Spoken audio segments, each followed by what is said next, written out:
నమస్కారం అండి. మనం ఇప్పుడు 'జీవన కలశం' అనే కథలోని 4వ భాగాన్ని విందామా? హ్మ్. అయితే ఈ గురువుకు కావాల్సింది హోంవర్క్ ఎగ్గొట్టి నమస్కారాలు కాదు చేయవలసింది. ఇదిగో మాల, ఈ రోజు నుంచి గట్టిగా చెప్తున్నాను గుర్తుంచుకో. ఏ రోజు వర్క్ ఆ రోజు చేయకపోయావంటే గోడ కుర్చీ తప్పదు. తెలిసిందా? గాంభీర్యాన్ని తెచ్చుకుంటూ అన్నాడు. మాల కళ్ళు చుట్టూ వెతికాయి. గోడే లేదుగా, ఇంకా గోడ కుర్చీ శిక్ష ఎలా వేస్తారు అన్నట్లు చూసింది. సిమెంట్ బెంచి ఉన్నది గుర్తుంచుకో అన్నట్లు చూశాడు. మాల ఆలోచన పసిగట్టి. అబ్బా, మహాకాఠిన్యం బాబు అనుకుంటూ నిన్న తను చేస్తూ సగంలో విడిచేసిన వర్క్ చూపిస్తుంటే వీరభద్రం మళ్ళీ గుర్తు చేశాడు. సార్ అంటూ. అరే, నువ్వు వెళ్ళిపోలేదు? నేను వస్తానన్నా కదూ. ఈరోజు ఇక్కడే చాలా టైం అయ్యేటట్టుంది. భద్రం, ఏమనుకోకు. మరోసారి తప్పకుండా వస్తానన్నానని అమ్మగారికి చెప్పు. నా నమస్కారాలన్నానని కూడా చెప్పు. ఇంక వెళ్ళు అంటూ తిరిగి మాల పుస్తకాలు చూడటంలో నిమగ్నమైనాడు. వీరభద్రం వెళ్ళిపోయాడు.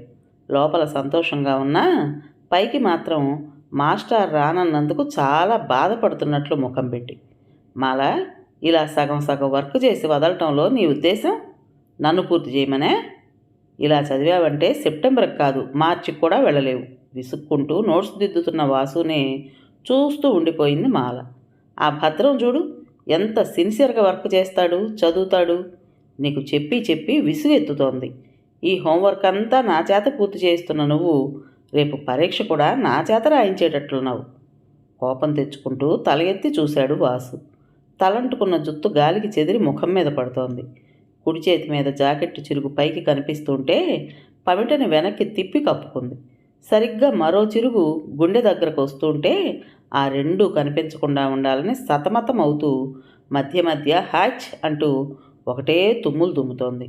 ఏకాగ్రతగా దిద్దుతున్న వాసుకి ఇవన్నీ ఆటంకం కలిగిస్తుంటే తలెత్తకుండానే ఏ జలుబు చేసిందా అంటూ నోట్స్ పక్కన పెట్టి హిస్టరీ బుక్ తెచ్చాడు.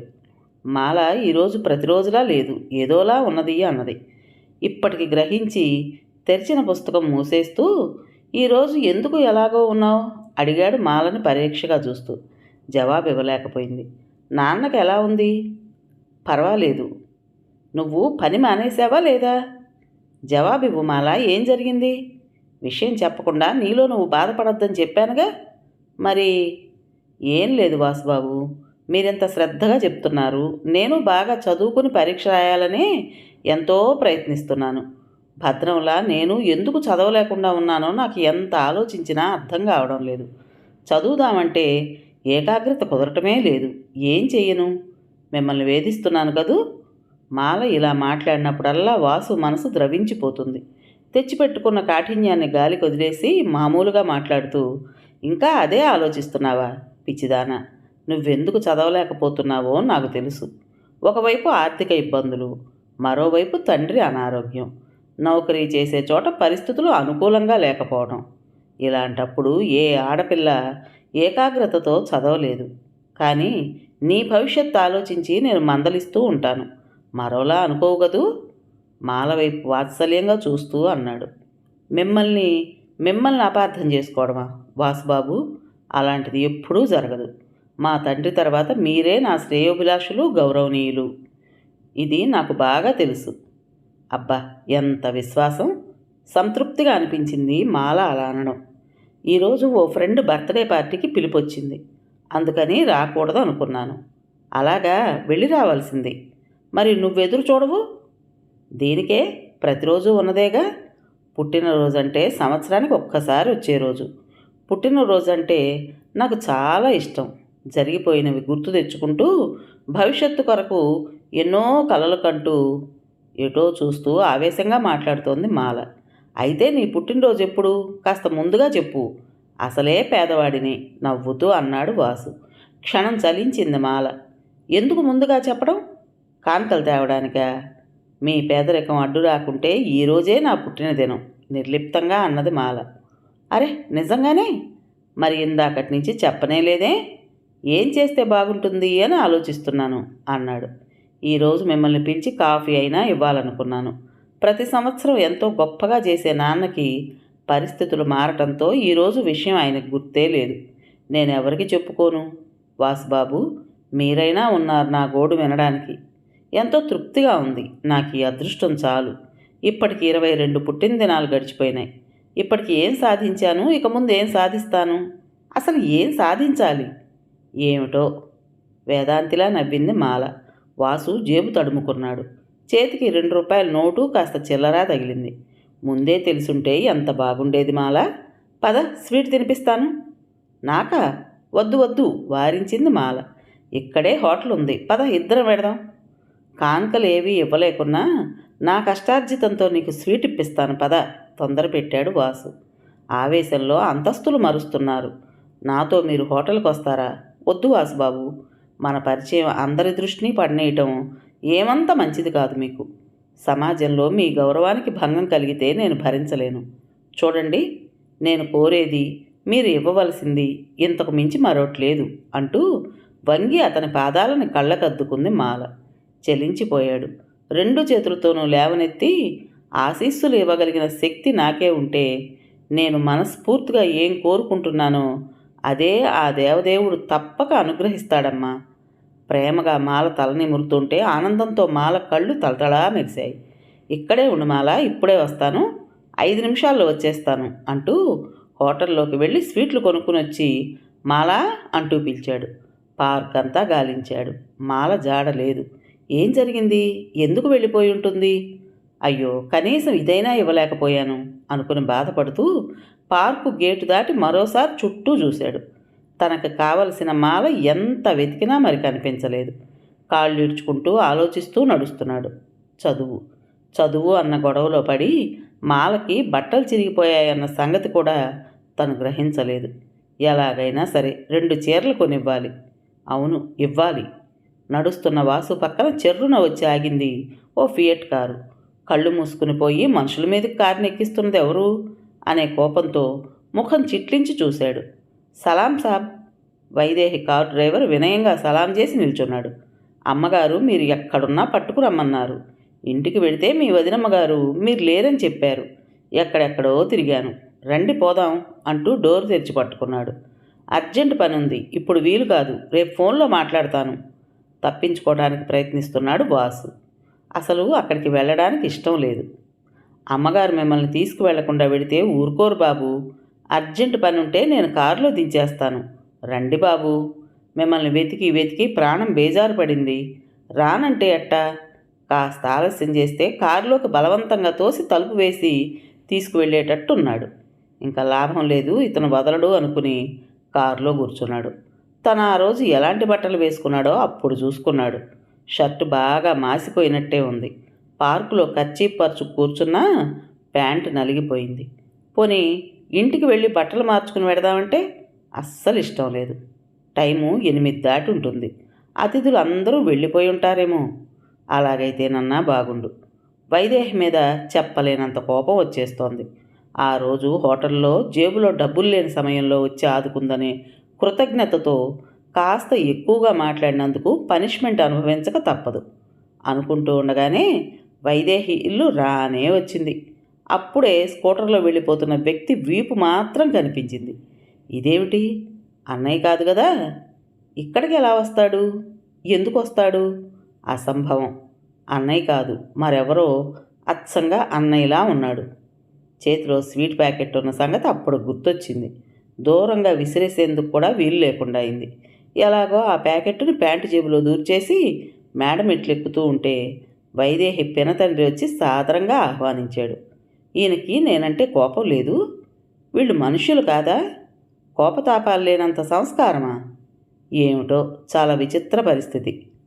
అతిథులందరూ వెళ్ళిపోయినా వైదేహి స్నేహితులు కాబోలు 4 అమ్మాయిలు అక్కడే కూర్చునున్నారు.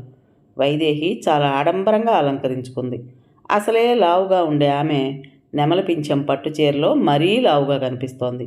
చేతికి 10 గాజులు, వాటిల్లో మధ్య మధ్యన రాళ్ల గాజులు లైట్ వెలుతురు పడి దగదగా మెరుస్తున్నాయి. మెడలో నెక్లెసు అంతే. ఇవన్నీ చాలవన్నట్టు నడుముకి మువ్వల వడ్డాణం. అలంకారం చేసి కూర్చోబెట్టిన అమ్మవారిలా ఉన్న వైదేహిని విచిత్రంగా చూస్తూ నమస్కారం అన్నాడు పుట్టిన దినం అభినందనలు తెలుపుతూనే. ప్రతి నమస్కారం చేస్తున్న వైదేహి కళ్ళు సంతృప్తిగా నవ్వడం కనిపెట్టాడు వాసు. నా రాక ఇంత సంతోషాన్ని కలిగిస్తోందా ఈమెకి అనుకున్నాడు. తనని ఎంత బలవంతంగా డ్రైవర్ తీసుకొచ్చింది గుర్తు చేసుకుంటూ. వైదేహి తన చెరువులకి వాసుని పరిచయం చేసింది. వీరు అంటూ సగం మాటని మింగేసి వాసుదేవరావు ఎంఏ అంటూ. ఆ నలుగురు వాసుకు నమస్కరించారు.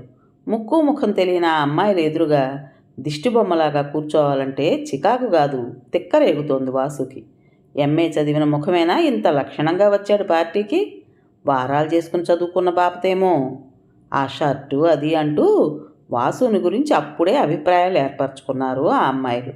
ఈ ముఖాన్ని చూసేందుకేనా వైదేహి ఇంతసేపు ఆపింది అనుకుంటూ. పర్సనాలిటీ ఉంది, లాభం ఏమిటి? దాన్ని కాపాడుకోవడం చేతకాకపోయిన తర్వాత? కనీసం ఆ దగ్గరలో ఏ పేపర్ కానీ పుస్తకం కానీ లేవు ఆ అమ్మాయిల శల్య పరీక్ష నుంచి తప్పించుకోవడానికి. మగవాళ్ళు ఆడపిల్ల కనిపిస్తే చాలు వెర్రి వేషాలు వేసి నకశక పర్యంతం పరీక్షిస్తారు అని నెత్తి నోరు కొట్టుకునే ఈ ఆడపిల్లలు చేస్తున్నదేమిటి? కోపం వచ్చేస్తోంది వాసుకి. ఆ అమ్మాయిల దృష్టి వాసుని పరీక్షించటం అయిన తర్వాత టైట్ ప్యాంట్లో బిగుసుకుని పైకి ఎప్పుడొద్దామా అన్నట్లు ఉక్కిరి బిక్కిరవుతున్న స్వీట్ పాకెట్ మీద నిలిచింది. ఒకళ్ళ సంగునెల అందుకుని మరొకరు. నలుగురి కళ్ళు వాసు జేబు మీదే నిలిచినాయి. మీ బొంద, దీనిలో ఏం లేదు, కావాలంటే తలా ఒకటి తిని అవతలకి బొండి అని వాళ్ళ మీద ఆ పాకెట్టు గిరాటు కొట్టాలనే ఆలోచనని సభ్యత నోరు నొక్కింది. సభ్యత కాదు కనుకనే ఇంత అవస్థను భరిస్తున్నాడు. ఈ స్థితిలోనే ఏ పల్లెటూరు వాడో అయితే దర్జాగా వాళ్ళెదురుగా విప్పేసును. అసలు ఈ సభ్యత ఎందరిని ఎన్ని విధాల ఇరుకుల్లో పెడుతుందో వాసు అనుభవపూర్వకంగా తెలుసుకున్నాడు. వైదేహి కదిలింది. అమ్మయ్య అనుకున్నాడు వాసు. మీరిందాకే వెళ్ళిపోతాం అన్నారు కదటోయ్, డ్రైవర్ వచ్చాడు, మీ నలుగురిని దింపేసి వస్తాడు అంటూ సాగనంపింది. ఆ అమ్మాయిలకి ఏడుపు వచ్చేసింది. ఈ అతిథి తెచ్చిన ప్రజెంటేషన్ చూడకుండా వెళ్ళిపోవలసి వచ్చినందుకు. ఏం చేస్తారు? పాపం వెనక్కి తిరిగి మరోసారి వాసుని చూస్తూ నమస్తే చెప్పి వెళ్ళిపోయారు. ఇంకా గదిలో వాసు వైదేహి ఇద్దరే మిగిలారు. క్రింద ఎవరెవరి గొంతులో వినిపిస్తున్నాయి. తప్పనిసరిగా వచ్చాడే కానీ ఏం మాట్లాడాలో తెలియడం లేదు. అలా అని మోగగా కూర్చోవడము సభ్యత అనిపించడం లేదు. 2 నిమిషాలు అలా గడిచిపోయింది. మీకోసం 5 నుంచి ఎదురు చూస్తున్నాను అంది వైదేహి. సారీ, అర్జెంట్ వర్క్ ఉండి రాలేకపోయాను. జాబ్లో చేరారా? ఆహా లేదు. మరి? ఏమని చెప్పడం? నవ్వేసి ఊరుకున్నాడు. ఈ మధ్య ఇదొకటి బాగా అలవాటైంది. జవాబు ఇవ్వలేని ప్రశ్నలకన్నింటికీ ఓ వెధవ నవ్వు పారేయటం. సంభాషణ మరో మలుపు తిప్పాలనే ఉద్దేశంతో మీకు ప్రజెంటేషను కూడా. వైదేహి మృదువుగా నవ్వింది, మల్లెలు విచ్చినట్లు. వాసు నిర్నిమేష దృష్టితో చూస్తున్నాడు వైదేహిని. ఈ అమ్మాయి నవ్వు ఎంత బాగుంటుంది, విచిత్రం అనుకున్నాడు. ప్రజెంటేషన్లు ఎన్ని కుప్పబడి ఉన్నాయో. నిజంగానే కుప్పబడి ఉన్నాయి. నాకు కావాల్సింది అది కాదు. వైదేహి కళ్ళల్లో నీటి పొర కదిలి అక్కడే ఆగిపోయింది. ఒక్క విషయం చెప్తాను, నన్ను అర్థం చేసుకోవడానికి ప్రయత్నిస్తారు కదూ. ఇదివరకు మన మధ్య జరిగిన దాన్ని మర్చిపోలేక మీరు చాలా దూరంగా ఇబ్బందిగా ఉండిపోతున్నారు. నాకు తెలుసు. మనం ఆ విషయం మర్చిపోదాం, కేవలం స్నేహితుల్లా ఉందాం. ఏమంటారు? ఇంకా ఏమడుగుతుందో, ఎలా జవాబివ్వాలో అని అప్పటికే ఎన్నెన్నో ఆలోచిస్తున్న వాసు అమ్మయ్య అని తేలిగ్గా గాలి వదిలి, ఆ విషయంలో మీకు సారీ చెప్పడం మినహా మరేం జవాబు ఇవ్వలేను. ఇంకా స్నేహితుల్లా ఉందామన్న మీ అభ్యర్థన సంతోషంగా స్వీకరిస్తాను. ఎంత మంచివారు వాసుదేవరావు గారు, సంతోషంగా అంది వైదేహి. అలా పూర్తి పేరు అనవసరం, వాసు అనండి, లేకుంటే వాసుబాబు అనండి. మనం స్నేహితుల్లా ఉండాలనుకుంటున్నప్పుడు ఈ ఆచారాలు అనవసరం. అలాగే వాసుబాబు, ఇప్పుడు నాకెంత సంతోషంగా ఉందనుకున్నారు? మీరు వస్తారో రారో అని ఎంత ఎదురు చూశానని. కేక్ కోస్తున్నా, స్నేహితులు పాటలు పాడుతున్నా నా మనస్సు దృష్టి అంతా వాకిలి వైపే. చూసి చూసి చాలా అలసిపోయాను. పోనివ్వండి, నా నిరీక్షణ వ్యర్థం కాలేదు. ఒక విధంగా మీరిప్పుడు రావడమే బాగుంది. ఏమని జవాబివ్వాలి? ఇంత చనువు తీసుకుని ఒక్కసారి ఇంత దగ్గరగా మాట్లాడుతుంటే ఎవరైతే మాత్రం ఏమని జవాబిస్తారు? బెరుగ్గా ఉన్నా జవాబివ్వక తప్పటం లేదు వాసుకి. మీరు ఈరోజు కాఫీ కాదు భోజనం చేసి వెళ్ళాలి అంది నవ్వుతూ. వాసుకి అసలే ముళ్ళ మీద కూర్చున్నట్టుంది. మరోసారి వస్తాను ఈరోజు అంటూ అభ్యంతరం చెప్తున్నా వినక వైదేహి బలవంతం చేసింది. క్షమించండి, నాకెక్కడ భోజనం చేసే అలవాటు లేదు. మరేమనుకోకండి అంటూ లేచాడు సెలవు అంటూ. వైదేహి ఒప్పుకోలేదు. నాకేం తీసుకురాలేదని బాధపడ్డారుగా, పోనీ నాకు కావలసింది అడిగితే కాదంటారే? ప్లీజ్, ఈరోజు మీతో కలిసి భోజనం చేయాలనుంది, కాదనకండి. ఇంకేం మాట్లాడగలడు? ఈ శిక్ష అనుభవించి మరీ వెళ్ళాలి ఇంటికి, తప్పదు అనుకుని వాష్ బేసిన్ దగ్గర చేతులు కడుక్కుంటూ అద్దంలో ముఖం చూసుకున్నాడు. నల్లగా పెంకులా ఉన్న ముఖం, నలిగిపోయిన బట్టలు.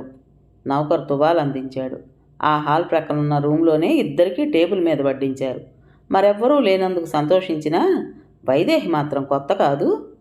పట్టుచీర మార్చుకుని నగలన్నీ తీసేసి చాలా సింపుల్గా లైట్ ఊదా కలర్ ఫుల్ వాయిల్ చీరే, అదే కలర్ జాకెట్తో వచ్చి కూర్చుంది వైదేహి. చూడడానికి ఇప్పుడు కాస్త తెరిపిగా ఉంది వాసుకి. భోజనానికి ఉపక్రమించబోతుండగా వాసు, పుట్టినరోజు కానుకలు సరే, అసలు స్వీట్ తినిపించాలంటావు కదూ, ఇదిగో తినండి. ప్లేట్లో వైదేహి చూడకుండా పెట్టి అందించాడు. తను వంటవాడు వడ్డించిందే ఏదో ఇస్తున్నాడు అనుకున్న వైదేహి వాసు చెయ్యి చూస్తూ, అరే జాంగ్రీలు నాకు ఇష్టమని ఎలా తెలుసు? మరి ఇది తెచ్చి కూడా ఏం లేదని అంటారే అంటూ నోరు తెచ్చింది అందివ్వమని. ఎలా మిన్నకుండడం? ఈ అతి స్వతంత్రం కాస్త వెగటుగా అనిపిస్తుంటే మాటి మాటికి వాచ్ చూసుకుంటూ భోజనం చేస్తున్నాడు వాసు. ఆడపిల్ల కాదుగా ఆలస్యానికి సంజాయిషి ఇచ్చుకోవడానికి. సమోసాలు కొసరి కొసరి వడ్డిస్తూ అంది. ఎంత వద్దు వద్దంటున్నా భోజనం ఎక్కువే అయింది వాసుకి. రాత్రి సమయంలో ఇలా భోజనం చేస్తే ఏమన్నా ఉన్నదా? ఇదే వదినైతేనా అన్నీ విసిరి కొట్టేసేవాడు. శ్రీమంతులు సామాన్యంగా అందరూ లావుగా ఉండడానికి ఈ అతిగా తినడమేనేమో కారణం. ఇలాంటి పరిస్థితులను కల్పించే ఈ డబ్బు నాకొద్దు బాబు అనిపించింది ఆ క్షణాన.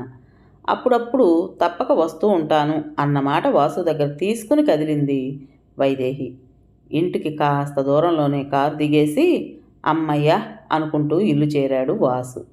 పిల్లలిద్దరూ నిద్రపోతుంటే శ్రీలక్ష్మి దిగులుగా కూర్చుంది.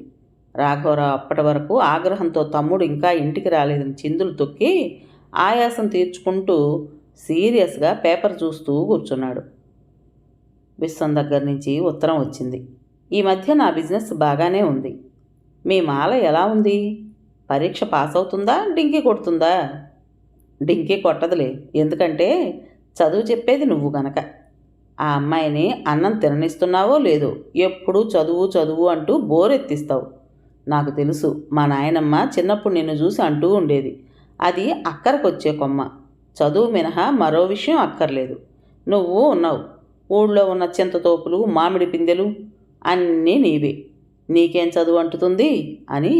నిజంగా ఆవిడవి వేదవాక్కులని ఇప్పుడు తెలుసుకున్నాను. నేను బిఏ మధ్యలోనే వదిలేస్తే నువ్వు ఎంఏ పూర్తి చేశావు, పెద్ద ఉద్యోగంలోకి వెళ్ళబోతున్నావు. అయినా వాసు, ఆ ముద్దమ్మాయిని ఇంత కష్టపెట్టకపోతే ఓ అయ్య చేతిలో పెట్టేసి కన్యాదార పోయిరాదు అంటూ రాశాడు. నిజమే, విశ్వం రాసింది. పెళ్లి చేస్తే సమస్యే ఉండదు, కానీ ఈ అమ్మాయిని చేసుకుంటానని ముందుకు వచ్చే మగాడు కావాలిగా అని జవాబిచ్చాడు వాసు. విశ్వం మాల విషయంలో చాలా కుతూహలం కనబరుస్తున్నాడు. ఎందుకు? అతని ఉద్దేశం ఏమై ఉంటుంది ఆలోచించాడు వాసు. ఏమో, బహుశా అంత ప్రత్యేక విషయం కాకుండా మామూలుగా ఆలోచిస్తూ ఉంటుంటాడు. ఏది ఏమైనా మాల పరీక్ష పాస్ చేయించి ఎంత చిన్న ఉద్యోగమైనా సరే వచ్చేటట్లు చూస్తే ఆ పైన విషయం అప్పుడు ఆలోచించవచ్చు. ఆలోచనలతో సతమతం అవుతున్నాడు వాసు. ఈరోజే వాసు ప్రసన్నలక్ష్మి పెళ్లి లగ్న నిశ్చయం. పెళ్లి పెద్దలొస్తే నీవు లేకుండా ఎలా అన్నది శ్రీలక్ష్మి. ఈ తతంగంలో నేనెందుకు అని సణుక్కున్నా ప్రయోజనం లేకపోయింది.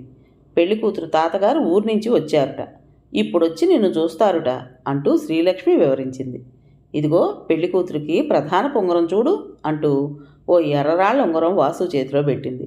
అటూ ఇటూ తిప్పి చూశాడు. బాగానే ఉంది, ఇది ఎందుకు?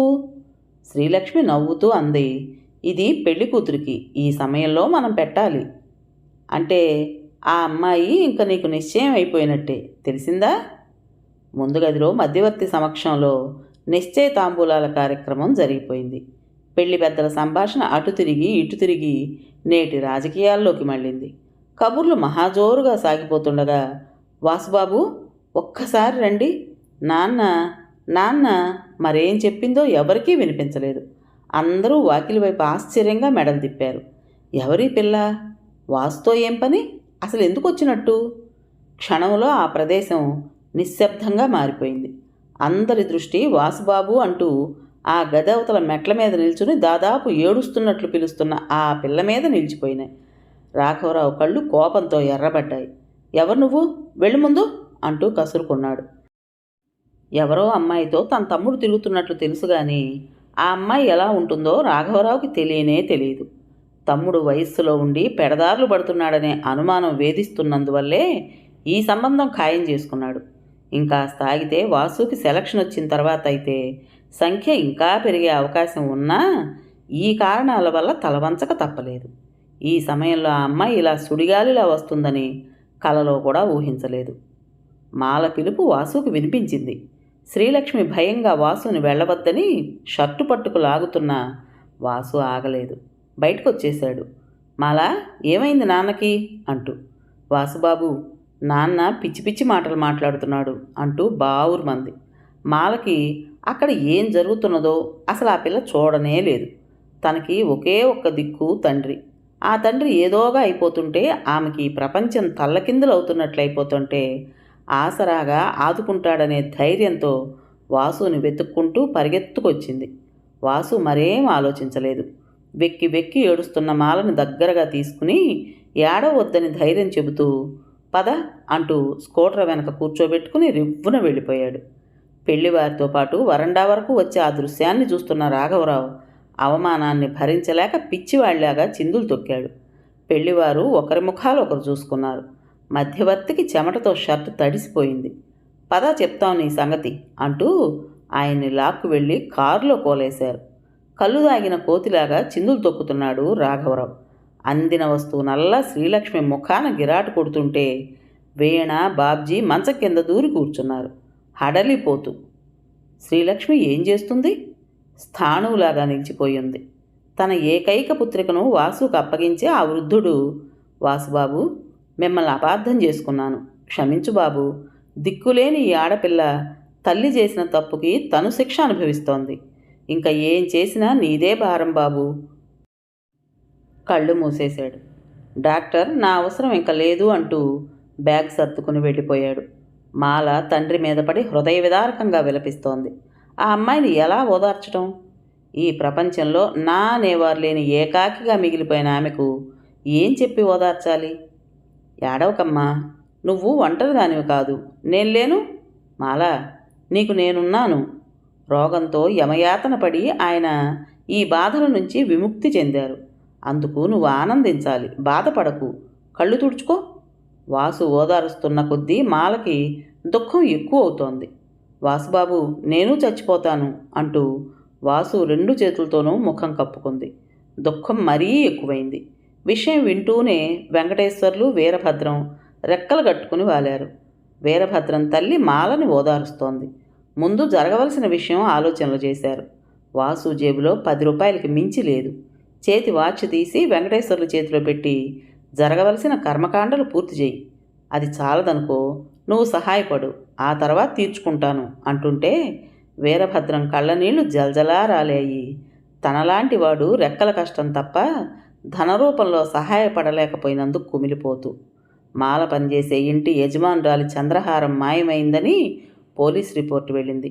వారి అనుమానం మాల మీద అని చెప్పడంతో పోలీసులు రంగంలో ప్రవేశించారు. పోలీస్ వ్యాన్ ఆగింది. వాసుకు అయోమయమైంది. వాళ్ళని చూస్తూనే మాల అమాంతం వచ్చి వాసును కౌగలించుకుని, వాసుబాబు, ఏమిటిదంతా?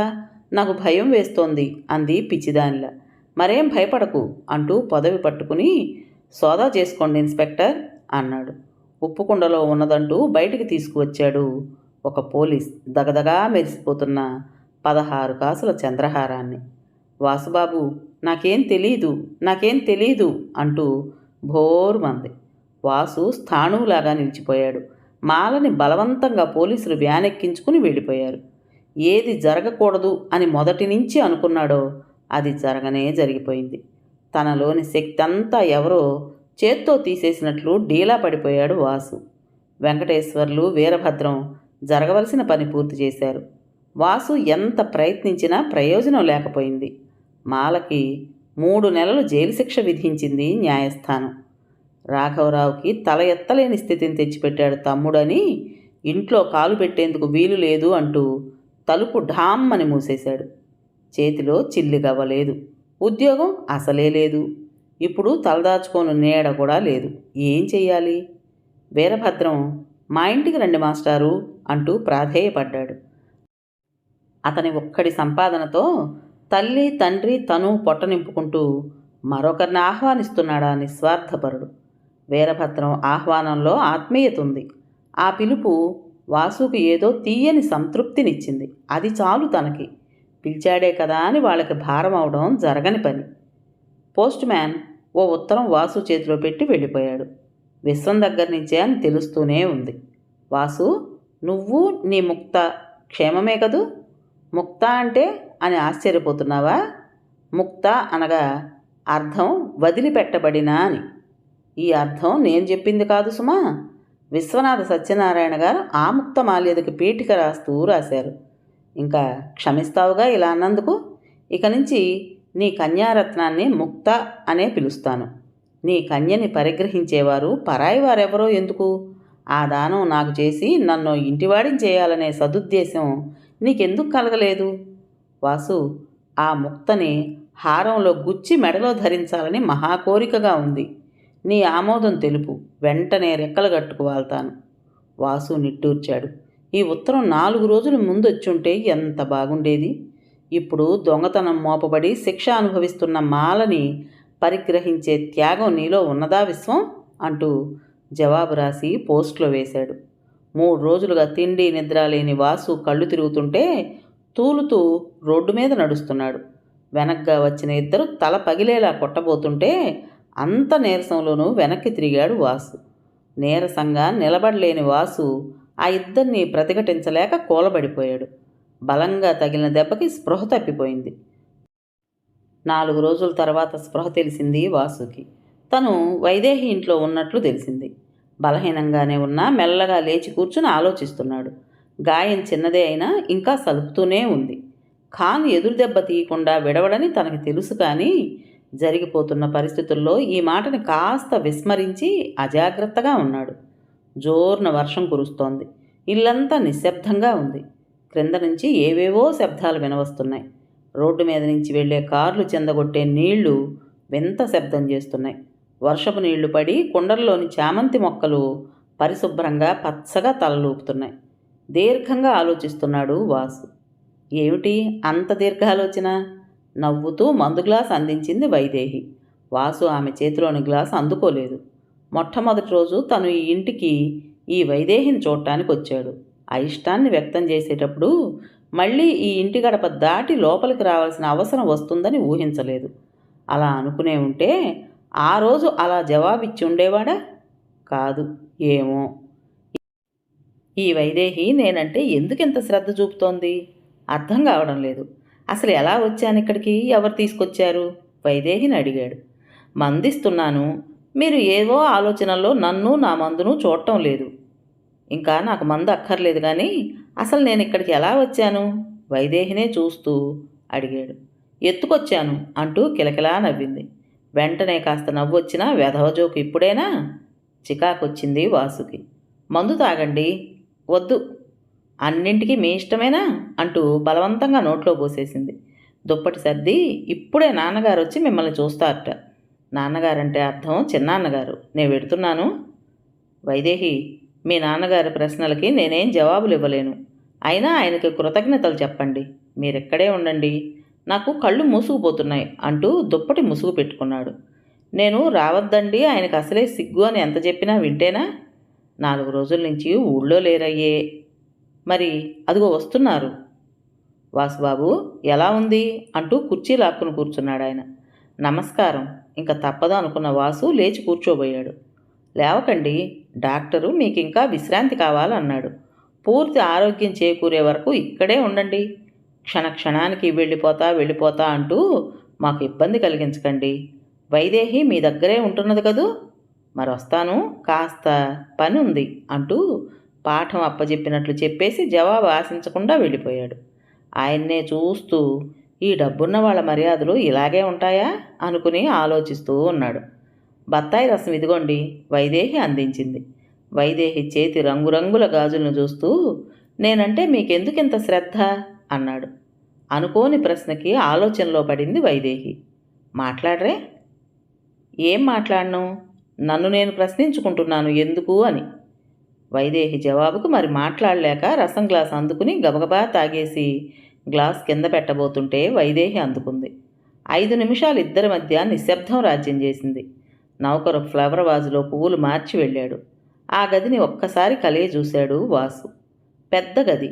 ఒక మంచం, ఒక చిన్న టేబులు, దానిమీద నటరాజ విగ్రహం, దగ్గరలోనే బట్టల స్టాండు, దానిమీద ఓ ప్యాంటు షర్టు వేలాడుతున్నాయి. ఇంకో మూల 2 పుస్తకాల బీరువాలు, దానికి కాస్త దూరంలో పెద్ద అద్దం. కిటికీలకి పెద్ద పువ్వులున్న సిల్క్ కర్టెన్లు వ్రేలాడుతున్నాయి. మంచం దగ్గరగా ఉన్న కిటికీ కర్టెన్ పక్కకు లాగి ఉంది. వాసు దృష్టి క్యాలెండర్ మీదకి వెళ్ళింది. తేదీ 20. అంటే దాదాపు 4 రోజులు. జ్వర తీవ్రతలో అప్పుడప్పుడు మెలకు వస్తూ ఉండేది. తలకి భుజానికి తగిలిన దెబ్బ బాధగా కూడా ఉండేది.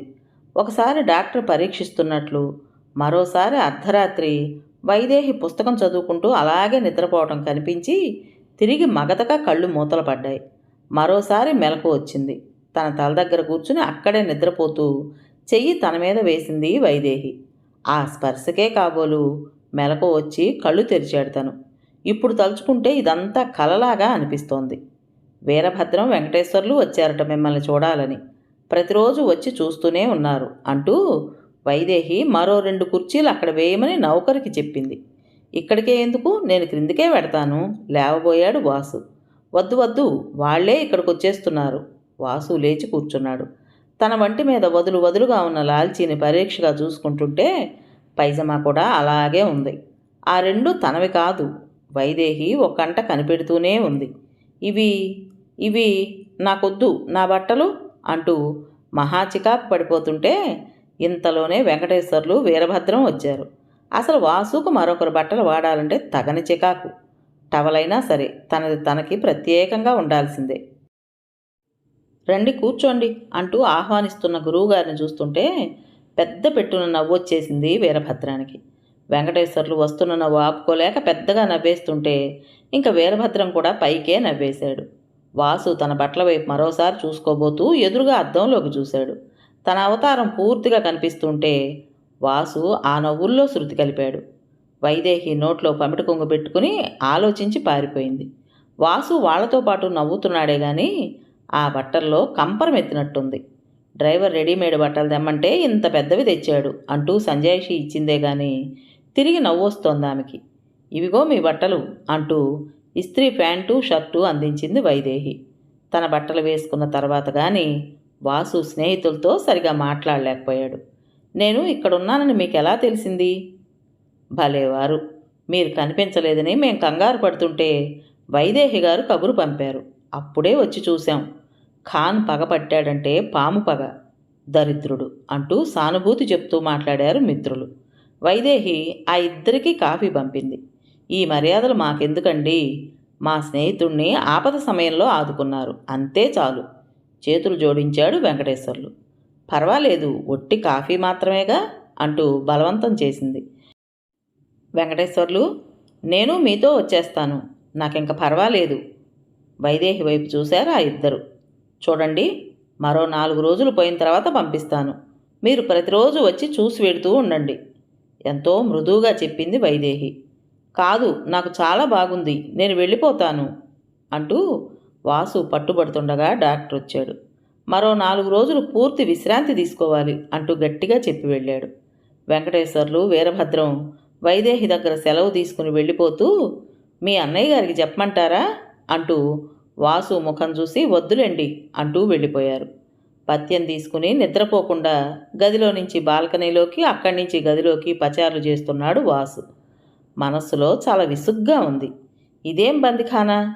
శరీరంలో శక్తి లేదు, మనస్సుకి శాంతి లేదు. స్కూటర్ శబ్దం కావటంతో పరీక్షగా చూస్తున్నాడు. ఆ శబ్దం తనకు పరిచయమైనది. అవును, అది అది బాబు, మీకు ఫోన్ వచ్చింది, నౌకర్ పిలిచాడు. నాకా? ఫోన్ ఎవరు చేసుంటారు? వెళ్ళి అందుకున్నాడు. Hello, Vasu speaking. ఎవరు? ప్రసన్నలక్ష్మి. ప్రసన్నలక్ష్మి ఏమిటి? ఆరోగ్యాన్ని గురించి ప్రశ్నిస్తోంది ప్రసన్నలక్ష్మి. ఆమె గొంతులో ఆతురత, వ్యధ ఎన్నో ప్రతిధ్వనిస్తున్నాయి. పెళ్లి కావాల్సి తప్పిపోయిన ఆ ఇద్దరు యువతీ యువకులు ఏం మాట్లాడాలో తెలియక ఆగిపోయారు. మిమ్మల్ని చూడాలని చాలా ఉంది, కానీ అవకాశం లేదు. ఇప్పుడు బాగున్నాను. అంతకు మించి మరేం చెప్పలేకపోయాడు వాసు. ఏం చెప్తాడు, ఎలా చెప్తాడు? మీతో ఒక ముఖ్య విషయం మాట్లాడాలని అనుకుంటున్నాను. ఆ చుట్టుపట్ల వైదేహి లేదు కదూ? అదేమిటి? ఆమె ఇంట్లో ఉన్న నన్ను ఆమె లేదుగా అని అడుగుతుందేమిటి? అయినా చెప్పాడు. లేరు, ఏదో పని మీద బయటకు వెళ్ళారు. ఏదో చెప్పాలని చెప్పలేకపోతోంది ప్రసన్నలక్ష్మి అని అర్థమైంది. చెప్పండి. మీరు మీరు వైదేహి ఇంట్లో ఎందుకున్నామని అడుగుతుందా? ఇంకా ఏం కావాలో కూడా అర్థమవుతోంది వాసుకి. ఓహో, ఇప్పటికి అర్థమైంది కష్టపడి ఎందుకు ఫోన్ చేసిందో.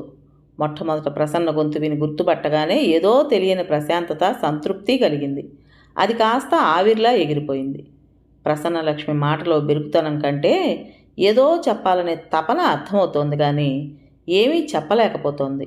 నుదురు గట్టిగా రాసుకున్నాడు వాసు. పెట్టేసేయమంటారా? వద్దు వద్దు, నే చెప్పేది శాంతం విని ఆ తర్వాత. వింటున్నాను, చెప్పండి. టేబుల్ మీద గీతలు గీస్తూ వింటున్నాడు వాసు. మీరు వింటున్నాడు వాసు.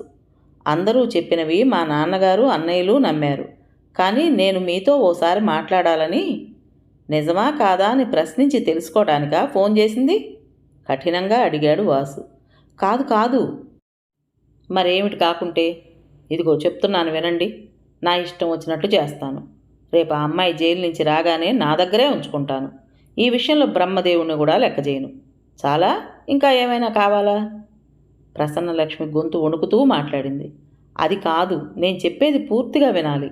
ఆవేశపడద్దు. నేను మీ మీద వేసిన అభాండాలు నమ్మడం లేదు. ఆ విషయమే మీకు చెప్పాలనే పిలిచాను. ఈ పిలుపు మీకు అందడానికి నేను ఎంత కష్టపడ్డానో ఆ పరాత్పరుడికే తెలుసు. ప్రసన్న గొంతు దుఃఖంతో ఇంక పెగల్లేదు. ఏమిటి? లోకమంతా కోడై కూసే ఈ వాదు మీరు నమ్మరు? నమ్మను, నమ్మలేను, నమ్మబోను. ఈ విషయం మీకు చెప్పాలని ఎంతో వ్యధపడ్డాను. ఇప్పటికి నా మనస్సు తేలికపడింది. ప్రసన్నలక్ష్మి, నాకు ఇదంతా ఏమిటోగా ఉంది. అసలు నాతో మాట్లాడుతున్నది మీరేనా అని ఓవైపు ఆనందం, మరోవైపు ఆవేదన నిండిన వాసు గొంతు విన్న ప్రసన్న కళ్ళ నుంచి 2 కన్నీటి చుక్కలు రాలి క్రింద పడ్డాయి. త్వరగా చెప్పేసింది. మీరు వీలైనంత త్వరగా ఆ ఇంట్లో నుంచి వెళ్ళిపోండి. ఇలా చెప్పవలసి వచ్చినందుకు నాకు చాలా బాధగా ఉంది. దయచేసి నేను చెప్పినట్లు చెయ్యండి అంటూ ప్రసన్న ఏదో చెప్తూనే ఉంది. ఏదో శబ్దం కావటంతో వాసు వెనక్కి తిరిగి చూశాడు. వైదేహి ఎప్పటి నుంచి నిలిచి ఉందో చేతిలోని ప్యాకెట్ జారి క్రింద పట్టడంతో కంగారు పడిపోయింది. వైదేహి అన్నాడు ఫోన్లో మాట్లాడే మాట మరిచి. అవతల ఫోన్ పెట్టేసిన శబ్దం అవటంతో రిసీవర్ పెట్టేసి వైదేహి మొహకంలోకి చూస్తుంటే వచ్చే ఆవేశాన్ని ఎంతో నిగ్రహించుకుంటోంది అన్నది తెలిసిపోతూనే ఉంది. వైదేహి ఇంతలా ఆవేశపడటానికి కారణం ఏమిటి? మాట్లాడకుండా లోపలికి వెళ్ళిపోయింది వైదేహి. ఎవరితో మాట్లాడుతున్నాడు అని ఆమె అడగలేదు, అతను చెప్పలేదు. అప్పటి వరకు ఉన్న కాస్త శక్తి కూడా ఎవరో లాగేసినట్లయి నీరసం వచ్చి మంచం మీద పడుకున్నాడు. ఛీ, నేనే చాలా అసభ్యంగా ప్రవర్తించాను. నా స్నేహితులతో మాట్లాడుతున్నాను అని ఒక్క మాట చెప్పుంటే చాలా బాగుండేది. అయినా ఇక్కడి నుంచి త్వరగా వెళ్ళిపోమని ప్రసన్న ఎందుకు హెచ్చరించినట్లు? ఏమిటో అంతా ఏదో పద్మవ్యూహంలా ఉంది. 10 నిమిషాల తర్వాత వైదేహి బట్టలు మార్చుకుని వచ్చి కూర్చుంది. ఎప్పటి చిరునవ్వు వెలుగుతోంది వైదేహి ముఖంలో. అదోలా ఉన్నారే, రేడియో పెట్టనా? ఈసారి మీకు సరిగ్గా సరిపడే రెడీమేడ్ బట్టలే తెచ్చాను, చూడండి అంటూ ప్యాకెట్ విప్పి ఖరీదైన ప్యాంటు, షర్టు 2 జతలు తీసి చేతిలో పెట్టింది. వైదేహి ప్రవృత్తి ఎలా అర్థం చేసుకోవాలో తెలియడం లేదు. అనవసరంగా చాలా డబ్బు ఖర్చు చేశారు. అవన్నీ నాకు అక్కర్లేనివి. అదీగాక నేనంత ఖరీదు బట్టలు వేసుకోవడం మానేశాను. తిరిగి వాపస్ ఇచ్చేయండి అన్నాడు వాసు మెల్లగా దిండు కానుకుని కూర్చుంటూ. వైదేహి మరేం మాట్లాడలేదు. తీసుకుని బీరువాలో పెట్టేసి తాళం వేసి క్రిందకు వెళ్ళిపోయింది. 3 నెలలు జైలు శిక్ష అనుభవించి ఆ రోజే బయట అడుగు పెట్టింది మాల. ఎదురుగా వాసు ఆమె కోసమే అన్నట్లు నిల్చున్నాడు. మాలని ఎలా ఓదార్చాలా అని ఆలోచిస్తున్నాడు. మాల దుఃఖం అగపడలేదు. తలెత్తి వాసు ముఖంలోకి చూసింది. అరక్షణం మామూలుగా నమస్కారం అంది. ఇద్దరూ ఒకరినొకరు చూసుకుంటూ ఉండిపోయారు. మాల అతనికి తెలియకుండానే 2 చేతులు చాచాడు. అతి నెమ్మదిగా దగ్గరకు వచ్చిందే గాని అతని చేతుల్లో వాలిపోలేదు. మాలలో ఏదో మార్పు కనిపించింది వాసుకి. వీరభద్రం పరిగెత్తుకొచ్చాడు. అసలే తెల్లగా ఉండే మాల చిక్కి మరీ తెల్లగా బొమ్మలాగా కనిపించింది వీరభద్రానికి. ఇంటికి తీసుకొచ్చేశారు. వాసుకి ఓ చిన్న కంపెనీలో ఉద్యోగం దొరికింది. నెలకు 100 రూపాయల జీతం మీద. సాయంత్రం మరో 2 ట్యూషన్లు చెప్తుంటే మరో 20 దొరుకుతోంది. రాత్రి భోజనం చేసి లాయర్ కృష్ణమూర్తి గారి దగ్గరికి వెళ్ళి జాబ్ వర్క్ చేస్తున్నాడు. రోజు 2, 3 దొరుకుతుంది. ఒక్కొక్క రోజు ఇంకా ఎక్కువే దొరుకుతుంది. కథ పేరు జీవన కలశం. రచించిన వారు గోవిందరాజు సీతాదేవి గారు. ఈ కథలోని 4వ భాగం ముగిసింది. విన్నారు కదండి. మరి ఈ కథ మీకు నచ్చిందా? నచ్చినట్టయితే లైక్ చేసి మరో 4గురికి షేర్ చేయండి. అలాగే ఈ కథ పైన మీ విలువైన అభిప్రాయాన్ని కామెంట్ బాక్స్లో తప్పకుండా తెలియజేస్తారు కదా. మరి ఇంత మంచి కథను మనకు అందించిన రైటర్ గారికి మనస్ఫూర్తిగా మనందరి తరపున ధన్యవాదాలు తెలియజేసుకుంటూ, కొత్త వాళ్ళు కనుక మన ఛానల్ చూస్తున్నట్టయితే తప్పకుండా సబ్స్క్రైబ్ చేసుకోండి. రేపు మరో మంచి కథతో మీ ముందుకు వస్తాను. అప్పటి వరకు ఉంటానండి.